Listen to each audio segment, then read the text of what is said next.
Fala, Montilove, firmeza total? Que é Marcelo Orozco, é um prazer estar falando com vocês. Hoje nós teremos um bate-papo muito legal com o Edilson.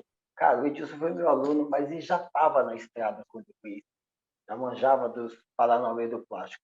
E hoje ele é um dos principais especialistas em reciclagem, mas também, não somente, né, mas também nos processos de extrusão, os diversos processos de extrusão que existem. Edilson, prazer estar com a gente aí. Muito agradecido por ter aceitado aí o convite. Conta para nós como é que foi a sua trajetória aí até chegar no plástico.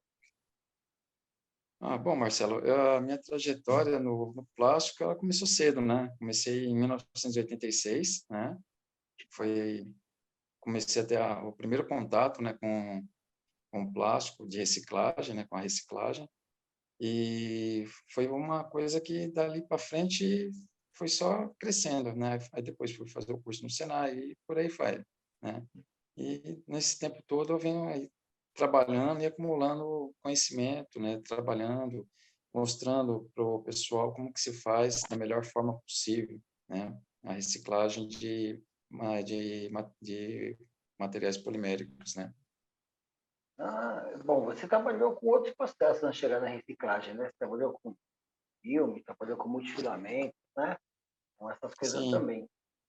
E trabalhar com sim. reciclagem é tão fácil quanto ou mais difícil que essas coisas? Não, trabalhar com reciclagem todo dia é uma novidade, né? Todo dia é um dia diferente, é uma coisa diferente. Você não nunca tem um dia igual ao outro na reciclagem. Isso aí é impossível de acontecer, né? Todos os dias você tem casos e casos, né? O que acontece? O material vem muito misturado, a separação não é Sim. legal. Qual que são os paranauê que acontecem aí que dificultam o trampo? Olha, o problema da reciclagem começa na onde? Na fonte, na captação, né? A captação é que é complicado. Normalmente, as pessoas que fazem a captação e leva isso para os destinos que seriam os ferros velhos, né? E as cooperativas, tudo. As cooperativas elas já investiram bastante nisso, né? Eles já têm seleção, faz um negócio mais, né? Mais, mais dedicado, mais, né? Principalmente na parte PET. Né? O pessoal, eles fazem muito isso para PET, né? A PET é que eles dão mais atenção. O restante, não, né? O restante é PE, PP, ABS, nylon, o pessoal costuma misturar muito, né? Eles não fazem a separação como deveria, né? E aí chega na hora de fazer a moagem lá, eles moem, né? Joga tudo junto lá, moem, e não fica uma coisa legal, né? Isso aí atrapalha muito na hora de fazer o processo de extrusão. Eu me recordo assim de que um pouquinho antes do aparecimento do PET, o grande material da reciclagem era o polietileno, né? O polietileno canelinha, principalmente, né? Uhum. Aí, com o advento do PET, outros materiais começaram a ter importância, né? Mas sempre numa reciclagem mais pós-indústria, né? E o que nos dias de hoje praticamente não existe, né? Hoje ele é Exato. pós-consumo mesmo. E como é que faz para melhorar essa situação, man? Você acha que ainda tem possibilidade de trazer vida para esse material novamente? Quais são as técnicas? Olha, todo material ele tem condições de ser trazido de volta para o processo, né? Desde que ele, na fonte dele, ele seja realmente devidamente limpo, separado, certinho, né? O polipropileno, o polietileno, no caso, são materiais aí commodities que é muito utilizado, né? E esses materiais hoje, o polietileno, principalmente em função da crescente demanda do PET, ele vem sendo menos utilizado, né? O pessoal tem mais dificuldade para achar ele no mercado, e tudo mais, em função da crescente utilização do PET. O Ah, polipropileno não, o polipropileno ele é muito utilizado na indústria automotiva, na utensílios domésticos, brinquedos, né? Então ele ainda tem uma larga aplicação ainda no mercado, né? Então o que acontece hoje quando você capta esse material e traz para dentro da indústria para fazer a reciclagem dele, a moagem, a lavagem, a separação e a extrusão, o processo de extrusão, o pessoal, por ser um pós-consumo, eles não dão ainda muita atenção, a atenção devida, né? E deveria ser dada para esse tipo de produto, né? Vem muito contaminantes, né? Mesmo porque muitos deles são usados como embalagens, né? E aí vem filmes de polietileno, vem PET, blister, principalmente muito blister, que o pessoal confunde, moe junto com Tupperware, acha que é tudo a mesma coisa, com utilidade doméstica, né? Então, isso aí prejudica muito o rendimento na indústria, né? Então, aí, na hora de fazer uma lavagem, que você faz a moagem e a lavagem, é separado por densidade, mas sempre tem a contaminação, e isso é muito ruim no processo, né? Na hora de você extrusar. Isso aí. Então, na verdade, assim, o pessoal lá da separação, aquele povo lá da captação, é fundamental que eles saibam a diferença entre os materiais, né? É fundamental que eles saibam que existe um PE, que existe um PP, que existe o PVC, que existe o PET, e como identificar esses materiais. Eles precisam aprender isso, né?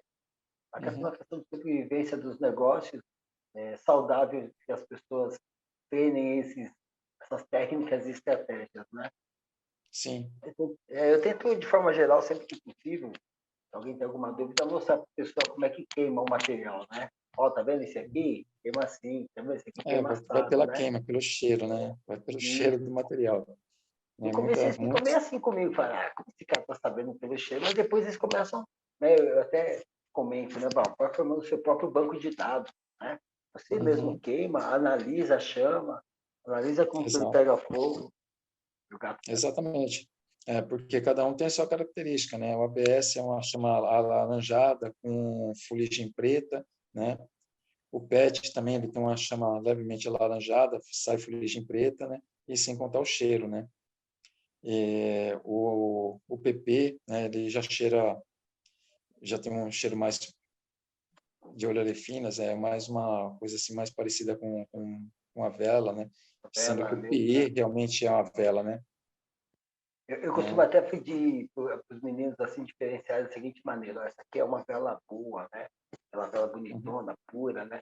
Essa aqui é aquela vela que o cara vende de lote, né? Eu até falo para as pessoas, falo, cara, não é tão difícil de confundir. É fácil confundir o P com o PP. Mas se prestar atenção, você vai ver que o polietileno tem um cheiro um pouquinho mais agradável e ao Uhum. passo que o PP tem um odor mais penetrante, né? É de vela também, mas tem um odor mais Uhum. penetrante, Mas né? ele tem um cheiro mais adocicado, na verdade, né? O PP. Isso. E o PE, Também. ele é bem marcante mesmo a vela. Ele lembra a parafina, né? Então, é bem marcante o cheiro do PE em relação à parafina, a vela, a queima da vela, do que o PP. O PP ele já tem um cheiro E aí, mais adocicado. e aí o cara, depois que imagina, né? Ele fez lá uma separação decente dos materiais que ele tem lá, né? É, Uhum. como é que você faz para selecionar que ensaios que você julga serem necessários para, depois de receber esse material já triado, já moído, separado, imaginando que esteja decentemente separado, né? Ensaios que tem que fazer para descobrir qual que é a aplicação, qual que é a necessidade, qual a temperatura, coisa toda. Olha, a primeira coisa a fazer quando você recebe o material já moído e lavado é tentar saber a procedência, né? De onde ele veio, né? E que tipo de o que o fornecedor está falando, né? O que foi feito, né? Bem próximo disso. E aí, caracterizando o laboratório. A primeira coisa a fazer é o quê? Índice de fluidez, né? E fazer uma calcinação. E injetar uns corpinhos de prova, fazer impacto, resistência ao impacto, né? Com essas três análises, a gente define que tipo de produto a gente vai fazer, né? Entendi. Você, por exemplo, você pega um polipropileno com uma fluidez que tem uma fluidez de 10, aí você pega um outro polipropileno que ele tem uma fluidez de 3, que seria um garrafão, alguma coisa assim parecida, né? E aí você vai fazer o quê? Vai fazer um produto com uma fluidez de 20, né? Então, que não tem nada a ver nem com um nem com o outro. Então, você vai ter que usar o quê? Um peróxido, né? Vai fazer um craqueamento para aumentar a fluidez do material. Porém, quando você introduz o peróxido, você fragiliza o material, né? Então, você tem que estar bem atento com relação a isso, né? E refazer os testes depois do material extrusado, refazer os testes e ver se ele atende ou não. Se ele não atende, aí você vai ter que colocar um pouquinho de modificador de impacto para ele existir, né? Porque normalmente isso vai ser usado, o material reciclado ele é muito amplamente usado na utilidade domésticas e brinquedos. Então, você consegue trabalhar com a fluidez dele para que ele atenda esse tipo de produto, né? Se for uma linha automotiva, não. Aí você já vai ter que colocar um talco, já vai ter que colocar um modificador de impacto, você já vai fazer uma coisa mais técnica, né? Mas para brinquedos e para utilidade doméstica, o importante é ele não quebrar, ter resistência mecânica, né? Ter flexibilidade, né? Normalmente, eu digo que um polipropileno reciclado pós-consumo, ele nunca é um polipropileno homopolímero. Eu digo que sempre ele tem um pouquinho sempre de copolímero, né? Porque no meio de um polipropileno homopolímero vem o pote de sorvete, que ele é um polipropileno copolímero, né? Então, eles moem tudo, eles não separam isso. Então, normalmente, um polipropileno ele se torna um reciclado, ele sempre tem um pouquinho de copolímero no meio, nunca vai ser homopolímero, né, pós-consumo. Se for pós-indústria, é outra conversa, né? Melhor separado, né? Pós-indústria Uhum, normalmente tem uma separação melhor, né? Pós-consumo é o que exatamente. você falou, né? Você recebe lá o bag, aí primeiro você Uhum, confia no que o cara fala. Aí esse aí, de onde que é esse material? Ah, isso aí é de pote, de balde, né? Tal. Esse aqui, uhum, esse aqui é de corda. Esse aqui. Ele tem que confiar no cara. E exatamente. depois, e ainda Uhum. assim, é muito importante fazer os ensaios, né? Sabe que esse Sim, material é importante fazer o ensaio no recebimento do material para você caracterizar ele, né? Para você saber aonde você vai utilizar aquele produto, né? Ah, eu vou fazer um pallet. Um pallet hoje ele precisa ter o quê? Resistência ao impacto, ele tem que ter rigidez. Então tem tudo isso, né? Ele não pode ter um material frágil no meio, né? Que vai fragilizar ele. Então é muito importante você fazer a caracterização antes no recebimento para depois você utilizar esse material. Por quê? O polipropileno ele tem vários tipos, né? Por exemplo, você pega um polipropileno que foi utilizado para fazer rafas de Big Bag, né? Então, o polipropileno, você tem lá o polipropileno que originalmente ele foi feito o quê? Ráfia. Então, você fez uma extrusão plana e fez o quê? Uma monoorientação. E em cima disso, você colocou o quê? O carbonato de cálcio, que eles chamam de antifibrilante, de 3 a 5%, né? Para que ele não gere as fibras, né? E que ele tenha um pouco de resistência no sentido transversal. Aí você faz a ráfia, faz a costura do Big Bag, monta o Big Bag e tudo mais. Depois que esse Big Bag ele não tem mais nenhuma forma de ser utilizado, porque o pessoal utiliza, reutiliza o quanto dá, né? até que nem Que sacola ninguém vai... de mercado, né? Usa até o limite da alma. Exatamente, né? Aí, quando ele está no estado deplorável, aí o cara cata, prensa ele, coloca num fardo e vai moer depois. Mas nessa moagem, o, a pessoa lá, ela faz o quê? Ela cata o bag, joga no moinho, lava, só que ele se esquece que existe o quê? A linha, né? A linha, ela é de quê? Normalmente, ela é de PET, de poliéster, né? Então, isso aí é um incômodo muito grande na hora de você processar. Se você for processar ráfia pura, né, você vai ter um bom produto? Vai ter um bom produto, mas você tem uma certa dificuldade em relação ao quê? A troca de tela, a quantidade de contaminação que vai ter por causa da linha de poliéster, né, de PET lá no meio lá. Caramba! Então, isso aí incomoda bastante, né? Você perde um pouco de produtividade com relação a isso. Mas você vai obter um bom produto, né? Mas ela tem a fluidez de 7, 8, olha, mas se eu vou colocar um pouco de peróxido para aumentar ela para 10, 12, 13, de uma fluidez nesse sentido, que a pessoa vai, o transformador ele vai utilizar tranquilamente isso aí. Colocar um master lá e ele vai ter um produto de boa qualidade, né? Porque a quantidade de peróxido que vai ser usada ali, ela é muito pouca, né? É somente para... e como a estrutura ela é muito grande, então você fez um craqueamento, mas ela ainda vai ter uma boa resistência mecânica, Eu né, li no em algum material. lugar, Edilson, eu li em algum lugar que quando você coloca peróxido no material, ele promove a união das moléculas pequenas e a cisão, o rompimento das maiores, né? Eu acho que isso Sim, aí que você está falando mesmo, né? sim, com certeza, né? Todas essas coisas que você disse aí tem que fazer antes de chegar na máquina extrusora, né? Isso é tudo antes. Exatamente isso. Você Saber de tem que onde analisar tudo vem, isso como antes. separa, qual contaminação, se precisa de qual nível Uhum, de limpeza, lavagem, moagem, secagem. Isso para uhum, chegar na extrusora. E depois você tem que saber onde vai usar, né? Qual que é a fluidez que o exatamente. cara que vai injetar ou extrudar lá, ele vai Uhum. precisar É, ter impacto. que, ó, esse material ele pode virar qualquer coisa, né? Ele pode virar uma chapa, né? Ele pode virar uma chapa, ele pode voltar a ser uma fita, uma ráfia aí um pouco mais com menos qualidade, mas ele pode, se for muito bem filtrado, você consegue fazer, né? Você consegue fazer ele voltar a ser uma ráfia, né? Então você vai ter lá um saco de ráfia do mesmo jeito. Você consegue mudar ele para fazer qualquer coisa, você molda ele do jeito que você quiser, né? Então, você tem várias possibilidades dentro daquilo. Você monta, por exemplo, vamos fazer uma formulação de PP, né?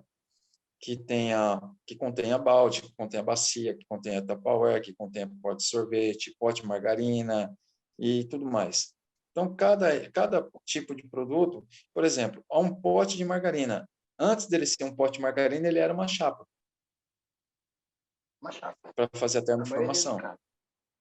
né? Então, normalmente ele é uma termoformação. Então, ele era uma chapa. Então, significa que a fluidez dele ela não é alta. Inicialmente, não. Né? Ela vai se tornar depois. Né? Por causa de que cada vez que passa no processo de extrusão, esse cisalhamento, quebra de macromolécula vai diminuindo e vai aumentando a fluidez do material e vai diminuindo as propriedades mecânicas dele. Então, se você analisar aqui cada item desse, por exemplo, você pega um filme de PP, BOPP, né? O Durex, né? Ele tem uma fluidez baixa. Porém, normalmente, quando você pega o Durex, que vamos supor que não deu certo lá por algum motivo, mas ele já está com adesivo. Já está lá, o pessoal traz lá o Durex adesivado. Se for um adesivo de hot melt, né, com base de PP ou PE, tranquilo. O problema é quando é um hot melt à base de nylon, de prolactama, né? É uma poliamida. Ou então quando ele é uma cola acrílica. Isso tudo é o quê? Uma contaminação. Então, isso limita o uso desse material na hora que você vai processar, porque ele vai te dar problema, né? Da mesma forma, a contaminação de big bags que são destinados para acomodar ração animal, muito sal na ração, né? Eles colocam sal, e o sal ele é higroscópico. Se o cara não faz Ixi, uma boa lavagem, uma boa limpeza desse material, o que acontece? Na hora que você vai extrusar, ele absorve a água. Aí ele o fica sal fofo, né? absorve a água, né? Aí fica Uhum. esponjoso. Ele fica O higroscópico, plástico o não material gosta fica da higroscópico. água, né? Não, O eles não plástico se não gosta conversam da água. bem. Qualquer coisa que absorve água no processo fica ruim, imagina. Exatamente, né? Você sabe que eu não tinha me detido a isso, né? Dependendo do que foi embalado antes, você vai ter uma contaminação no seu processo sequente, né? E aí os cuidados da Exato, extrusão já são outros, né? Que nem você falou, exatamente. vou processar a ráfia de Big Bag. Você tem que pensar no processo de troca de tela, vai ser intenso. Vou processar Uhum. sei lá, um balde, né? Às vezes não foi lavado devidamente, já sabe que vem com terra, aí vem Uhum. mesmo, né? Impressionante isso aí. Mas que Não, outros vem muito, cuidados que tem que ter acontece. na máquina extrusora durante o processamento desse material? Porque a gente falou que antes já tem um mundo de coisas a serem feitas, né? E durante o Exato. processo? Uhum. Bom, no processo, quando você vai iniciar o processo de extrusão, a primeira coisa a fazer é o quê? É definir um perfil de temperatura com relação ao quê? Ao tamanho da sua extrusora. Se ela é uma 160, se ela é uma 200, se ela é uma 100, se ela é uma 90, o tamanho, a relação LD dela vai influenciar no seu perfil de temperatura e na sua capacidade de plastificação, né? Então, o Dependendo do tipo de diâmetro produto dela, que em você... relação ao MD, já o cara tem que Aham, saber disso. exatamente, porque dentro disso, ele vai o quê? Ele vai selecionar um perfil de temperatura. Ele tem uma extrusora que ela tem uma relação LD pequena, uma 90, né? Uma 90 milímetros, e ele vai passar lá o polipropileno ou polietileno, né? Se fosse um polietileno de alta densidade, por exemplo, tem as garrafinhas, né, que seriam as pequenas embalagens de polietileno, aí você tem as bombonas de 20 litros e você tem bombona de 50 e tem a bombona de 100 litros, 200 litros e por aí vai. Então, cada material desse, cada tipo de polietileno desse aí, ele é o quê? Ele tem o tamanho da sua molécula, é diferenciado uma da outra, né?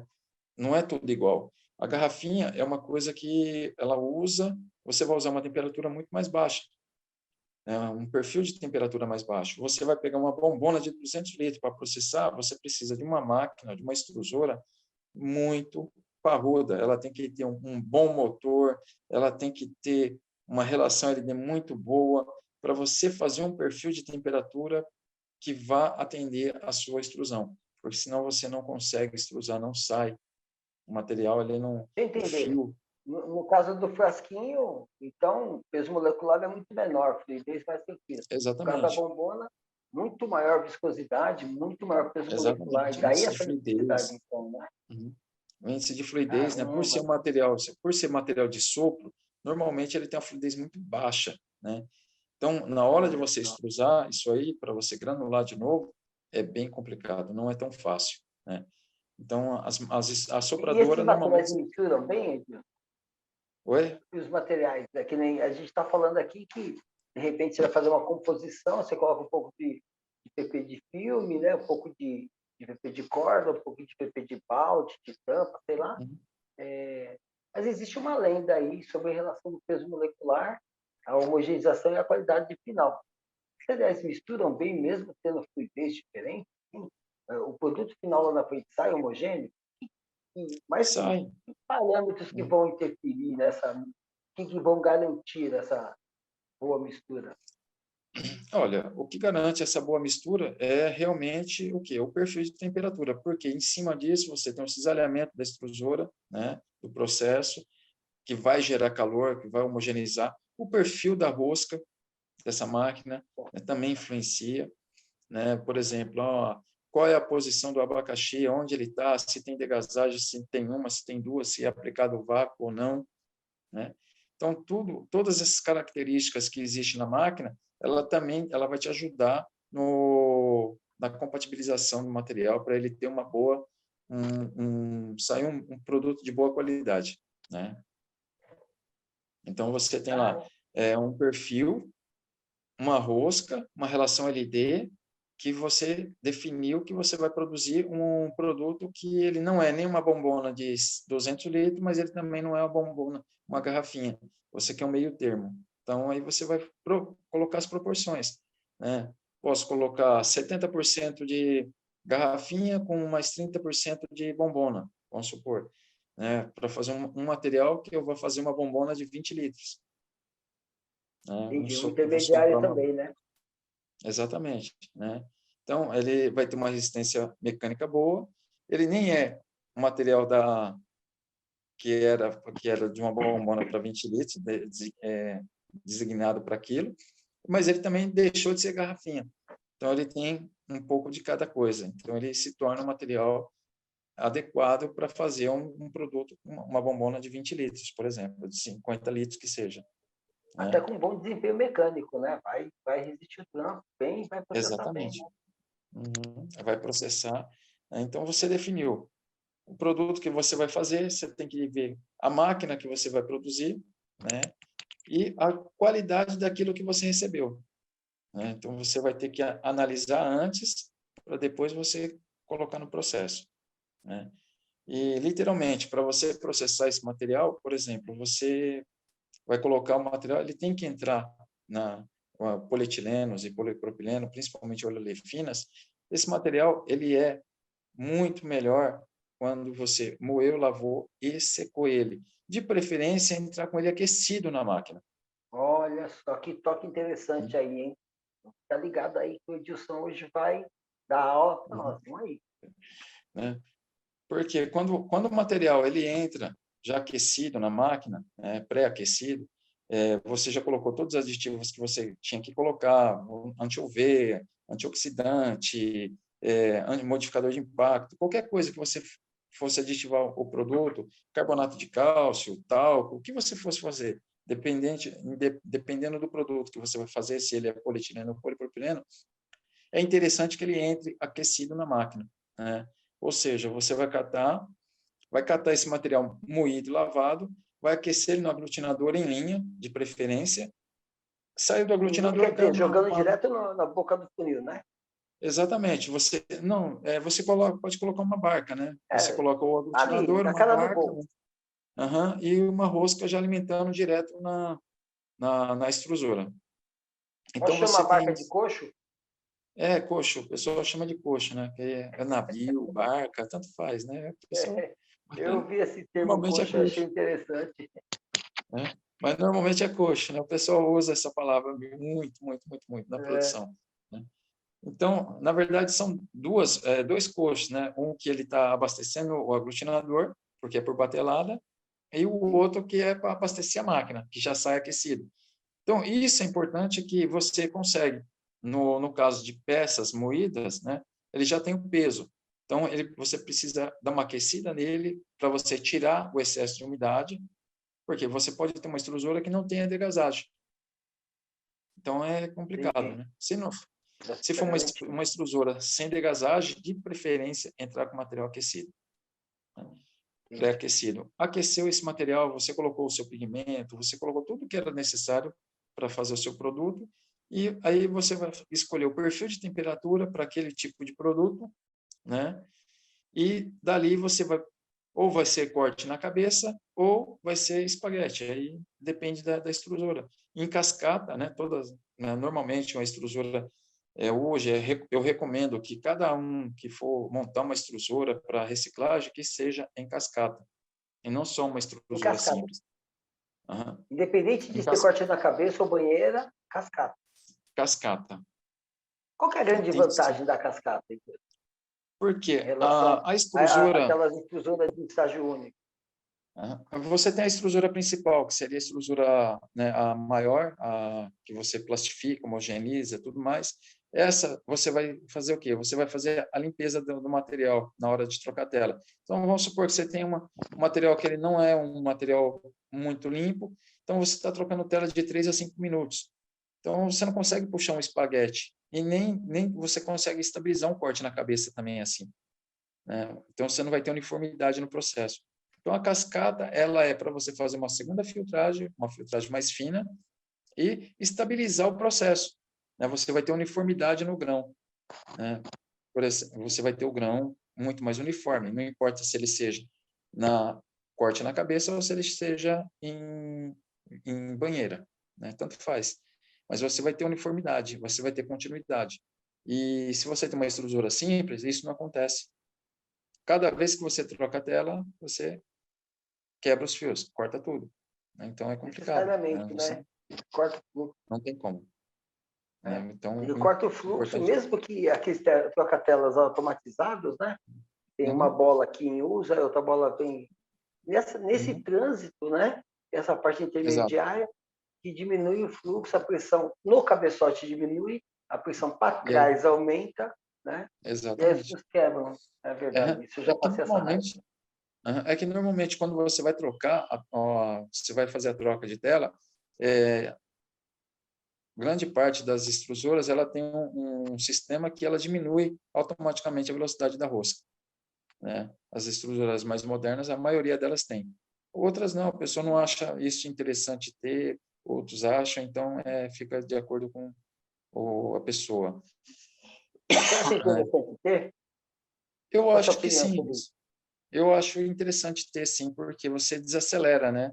Você desacelera, você alivia a pressão no cabeçote, né, e você tem um desgaste menor, né, nos anéis de bronze que tem ali dentro, né, então você vai ter um desgaste menor na hora de fazer a troca, né? Então é Então, saudável que mantenha esse tipo de controle, esse tipo de sincronismo, né? Entre o esforço exato. da extrusora com Uhum, o quanto de material que vai entrar ali, né? Então ela reduz para não dar muita exatamente. de pressão.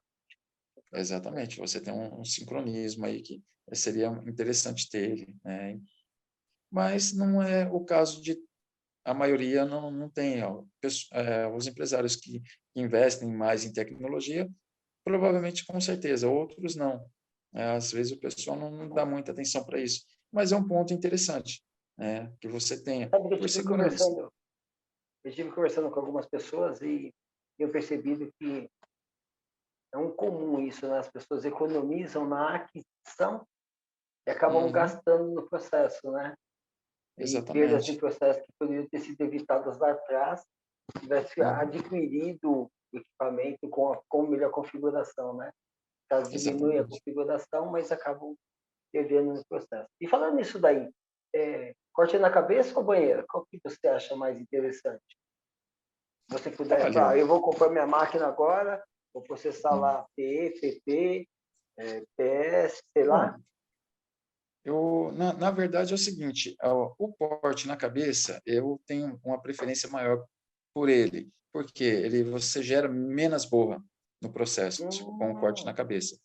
Porém, ele tem uma certa dificuldade, porque se você não perceber que o grão está passando, está fofo, está com umidade, você vai fazer um grande lote de produto e ele vai estar encapsulado, né, com a água dentro, com entendi. umidade. E aí, isso aí gera um certo problema lá na hora da pessoa injetar ou na hora que vai fazer um filme, uma extrusão, qualquer coisa, né? Se for fazer um filme, uma sacolinha, alguma coisa com material reciclado, ele vai precisar usar óxido de cálcio, dessecante, né? Se Então, a aí água fica encapsulada, né? a umidade fica encapsulada. Então, normalmente é muito bom você ter o corte na cabeça, porque você deixa de ter várias perdas no processo, né? No caso, só que você não enxerga isso, você vai ver depois, né? Então, é complicado. E já na banheira, não, você visualiza o fio, né? Então, você sabe se o fio ele está chato, se ele está... Você vê que ele não está bem, não está bom, e você Passa a consegue, mãozinha, passa a mão no na espaguete assim, peneira, sente aquela. né? Na peneira, ele já vai te mostrar que ele está com umidade, então você vai corrigir o seu processo. Você tem uma agilidade maior para fazer isso, né? Você enxerga melhor, né? Os olhos veem, você corrige o problema mais rápido. Mas o processo de corte na cabeça, ele assim, no meu ver, ele tem as suas vantagens, sim, né? Em relação, principalmente a perdas, né? Você consegue diminuir muito as suas perdas em processo, né? Com borra, tudo mais. Que Eu percebo que algumas pessoas, acho que nós já vimos isso, né? E optam por um processo inicial e depois, do meio para o fim, acabam abrindo a mão dele e correm por outro caminho. É falta de conhecimento que leva a fazer isso, né? O cara comprar um corte na cabeça e mudar para a gravação tradicional? Ou você olha, acha que tem deve ter algum motivo para não? Por esse motivo tinha que ter sido trocado.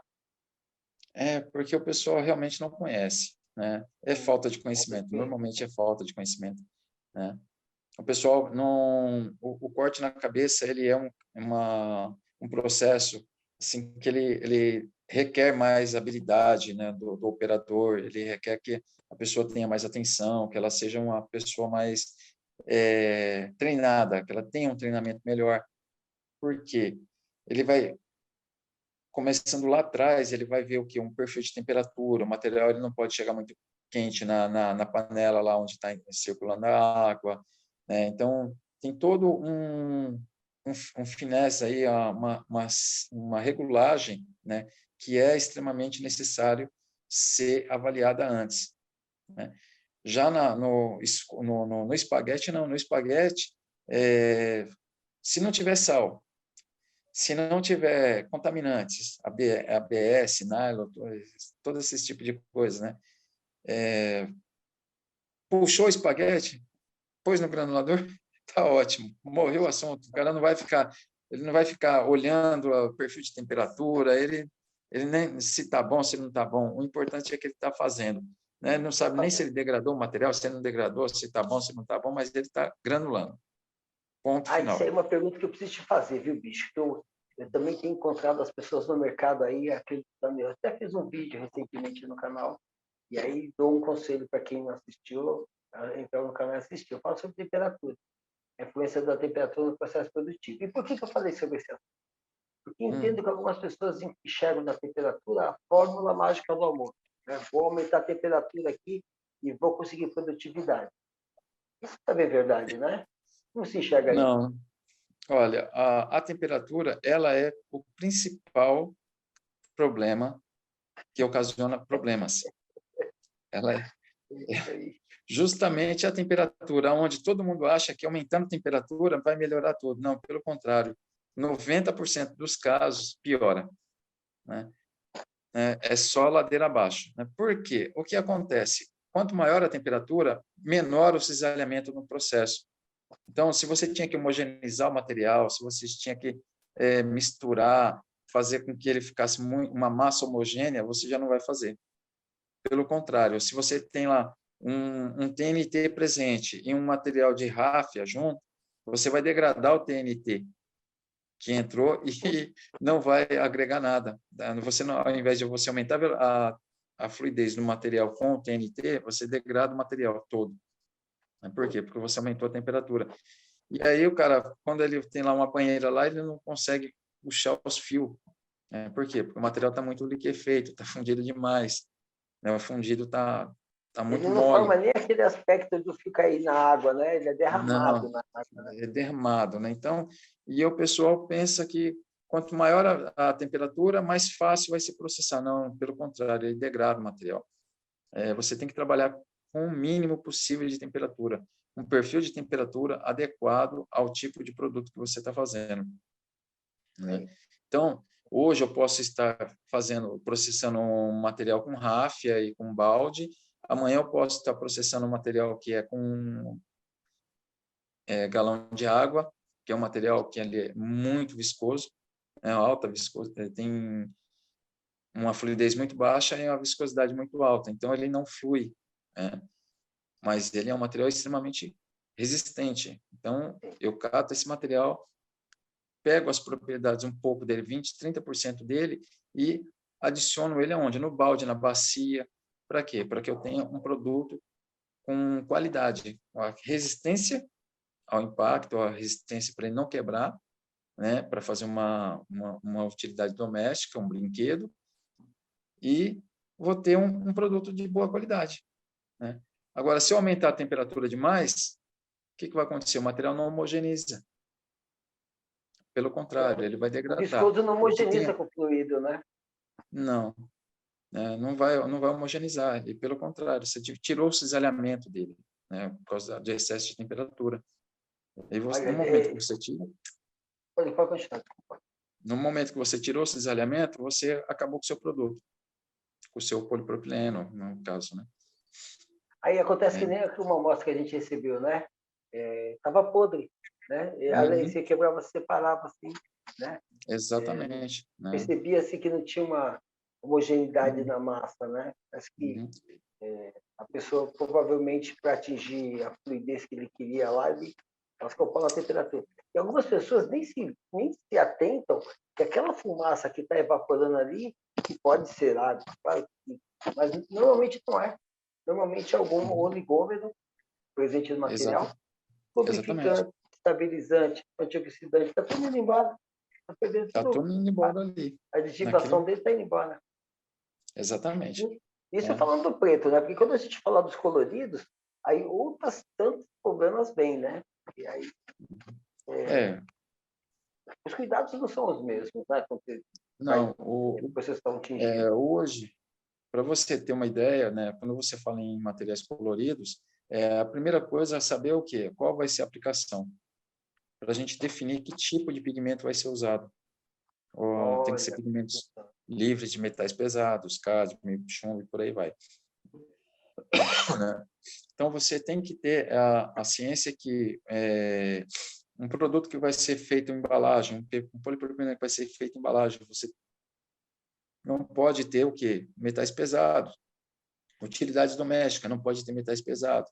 Brinquedos, não pode ter metais pesados, né? Então, você tem que trabalhar com os pigmentos orgânicos, né, no caso, e esses pigmentos orgânicos, normalmente, eles têm o quê? Baixa resistência térmica, né? Então, na hora de você processar, você tem que ter um certo cuidado para não degradar o pigmento, né?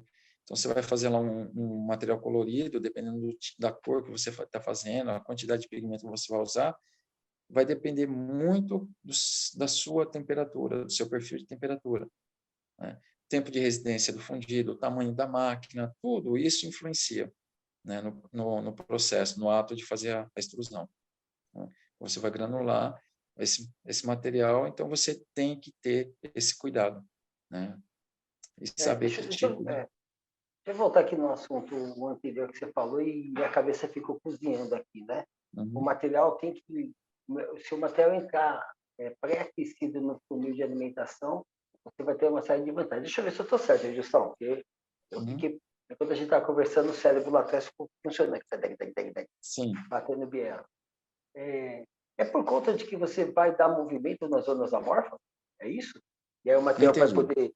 É, esse pré-aquecimento é para garantir movimento nas zonas amorfas? Porque a fusão vai acontecer só lá na zona de compressão, de qualquer jeito. Né? Depois, então é Exatamente. isso, né? Você vai garantir mobilidade e vai poder se amassar e atritar e gerar o calor do atrito, do alamento, coisa é isso? Na verdade, não é bem isso, né?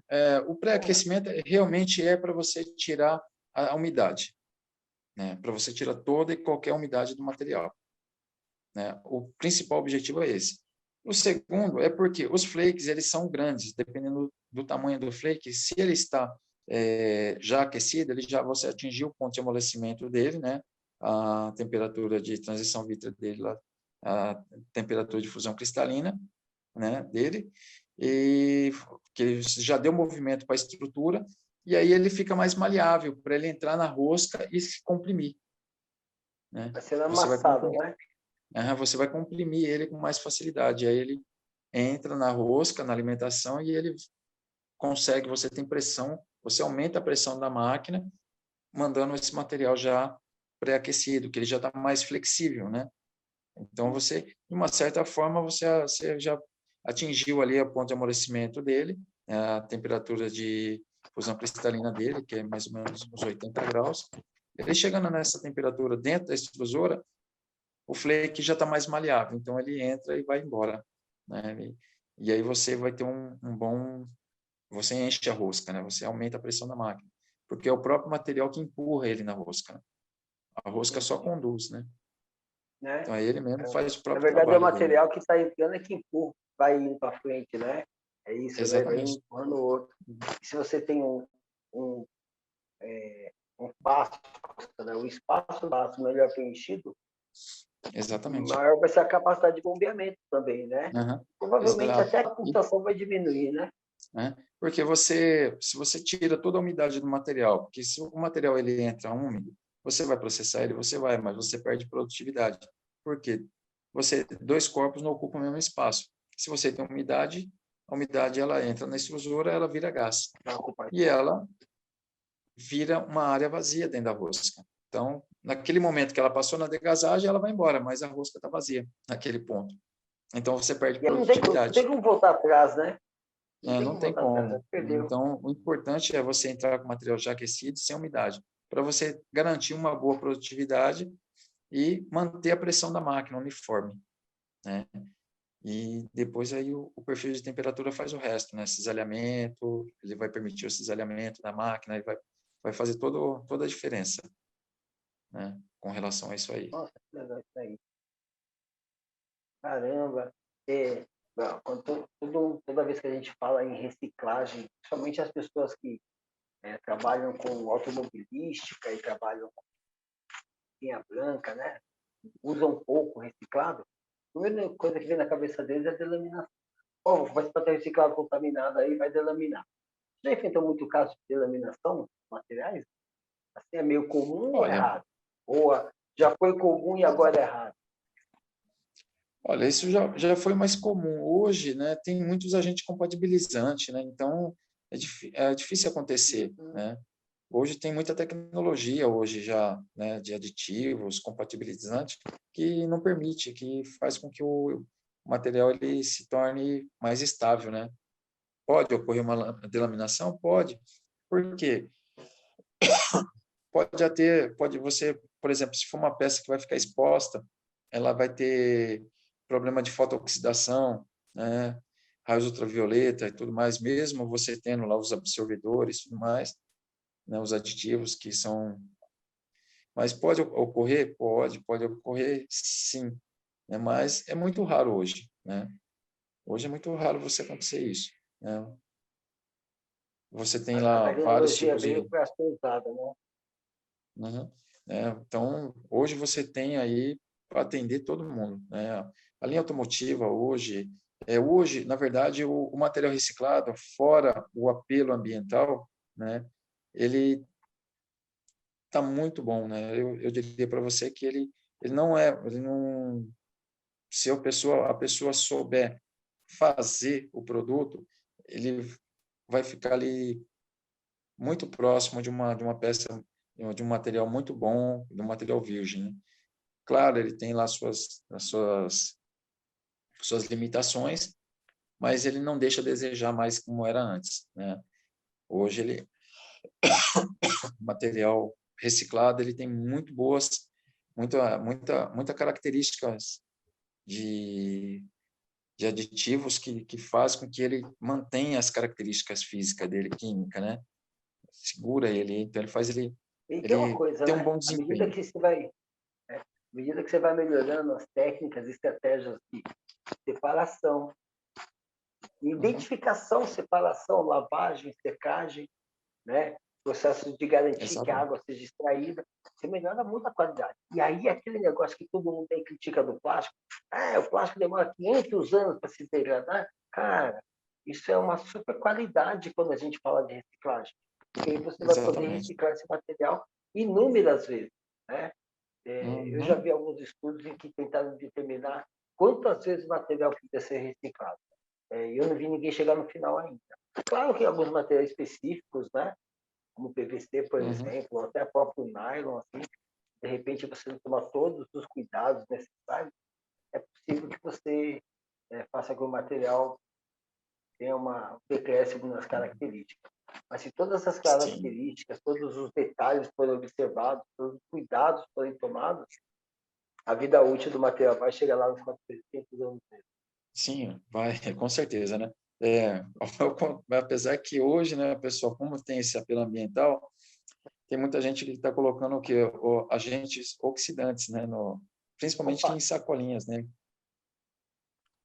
Faz a embalagem oxo-biodegradável, né? Sem contar Uhum. nos produtos, nos materiais aí que vem de origem da cana e por aí vai, né? Que são E também já tem o peso oxo-biodegradáveis. molecular baixinho, né? Aham. Ligado com Mas facilidade. existe lá, por exemplo, existe oxidantes, né, que o pessoal faz master de oxidante para degradar o polietileno, né, ter uma ação rápida, né, para ele se É, degradar. Porque o polietileno ele já é suscetível, né, à fotooxidação, né, ele tem o efeito pink dele e tudo mais, né. Então, aí no acelera isso. momento... Oi? Aí acelera loucamente isso aí. Aí o cara vai embora, né? Ele vai que vai, né? Você pega ele, ele se esfarela na mão, né? Se você deixar ele aberto lá no meio ambiente lá, ele esfarela, se decompõe todo. É interessante isso, né? Muito legal.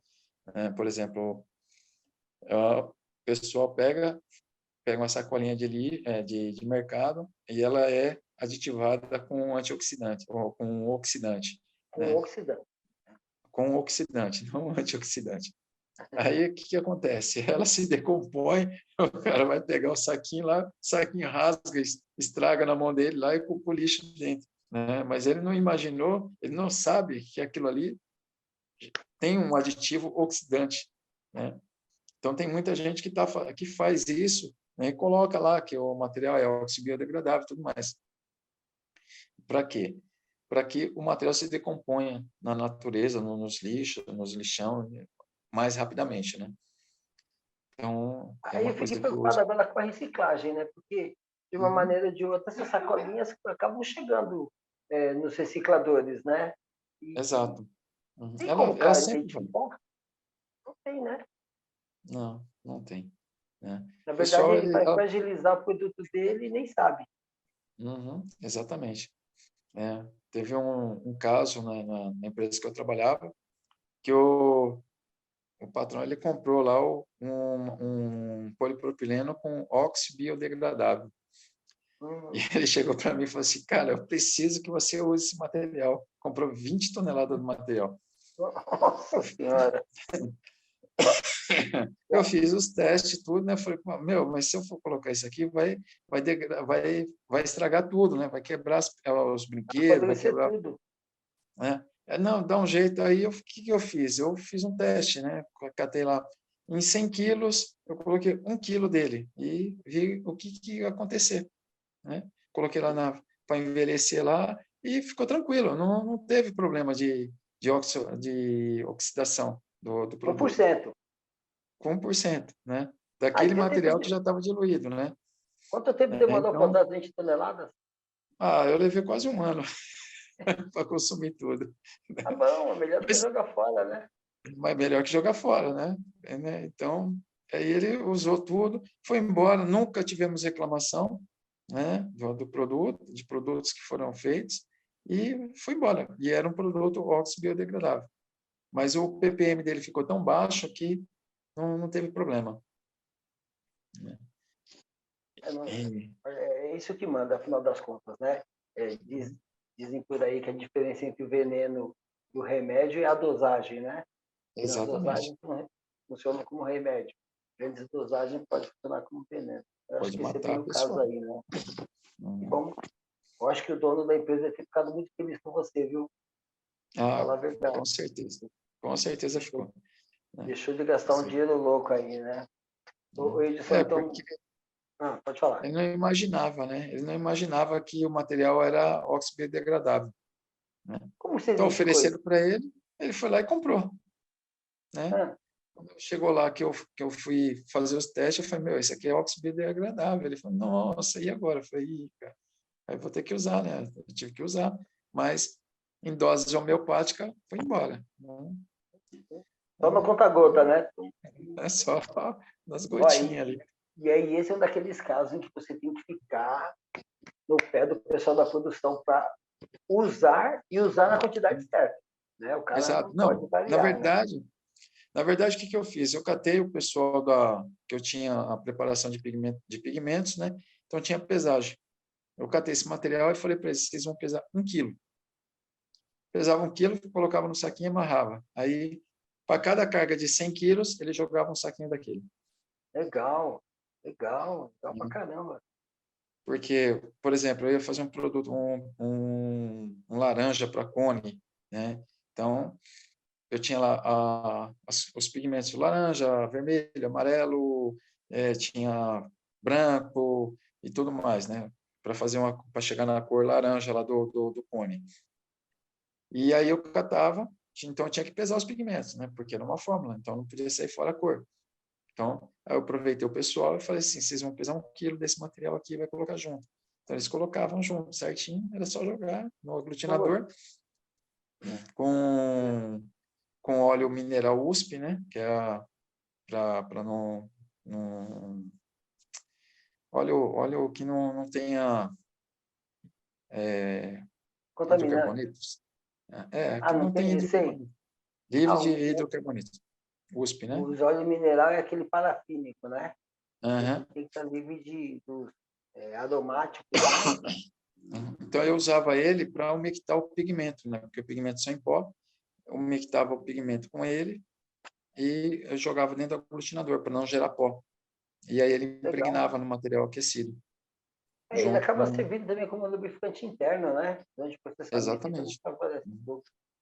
Interessante isso daí, viu aí, ó. Olha quanto toque que a gente está recebendo disso aí. Obrigado, cara. Assim, nesses bate-papos que eu tenho aqui com pessoas extremamente inteligentes, se você moscar, passou a informação, já era. Aí ferrou. Ô, Dilson, então aqui, ó. Sabe que a gente vive no mundo digital dos likes, compartilhamentos, né, essas coisas. Uhum. E toda vez que eu estou fazendo um vídeo, eu falo, galera, se você está gostando do vídeo, já vai lá e dá o like, é isso. Uhum. Agora, quando você está na reciclagem, a gente vive de enxergar o dinheiro no material, né? Então, Exato. usar o melhor possível com o menos possível, né? Exato. A Que filosofia da conselho você dá para reciclagem. quem quer entrar nesse mundo aí? Que conselho que você dá para Olha, quem quer se enveredar nessa loucura? a filosofia da reciclagem é o seguinte: a pessoa ela não pode olhar, né, para a reciclagem como o pessoal olha, acha que é fácil. Não, não é fácil. Não é fácil mesmo. Se você pretende abrir um negócio, sei lá, uma moagem, uma extrusão, você tem que ter muita determinação, né? A pessoa tem que estar extremamente determinada, ter muita paciência, né? Porque não é fácil, não é simples de se fazer. Ter um bom profissional do lado, né? Porque se você não tiver um bom profissional que vai te fazer aquilo acontecer, fica difícil, né? Você vai trabalhar, trabalhar, trabalhar, trabalhar e não vai Vai chegar apanhar em pra lugar nenhum. caramba. Aham. Você vai desistir no meio do caminho, vai vender tudo aquilo que você quer, todo aquele sonho que você tinha, você vai ver ele sendo minado, porque não é simples, não é fácil, né? Quando você vê uma máquina rodando, tá tudo bem, tudo parece fácil, mas não é, né? Então, assim, a primeira coisa, se ela quiser montar ela tem que estar extremamente determinada, né? Motivada. Motivada, determinada e, né, para que ela não fique, não tenha decepção, né? Sim. Porque esse é um mercado que decepciona muito as pessoas, né? Vai um pouco de conhecimento, você tem que ter conhecimento também, né, com as pessoas, aonde você vai comprar, aonde você vai vender, para você não ser passado para trás, né? Porque dependendo do que você vai fazer, vou moer e lavar. Tá, mas você tem que calcular o quanto você vai perder nesse processo de produto que não vai ser transformado Que não e vai ser seu não vai alvo, né? servir para você, né? Então, se sua perda for muito grande, você não vai ter lucro. Entendeu? Na mesma coisa é a extrusão.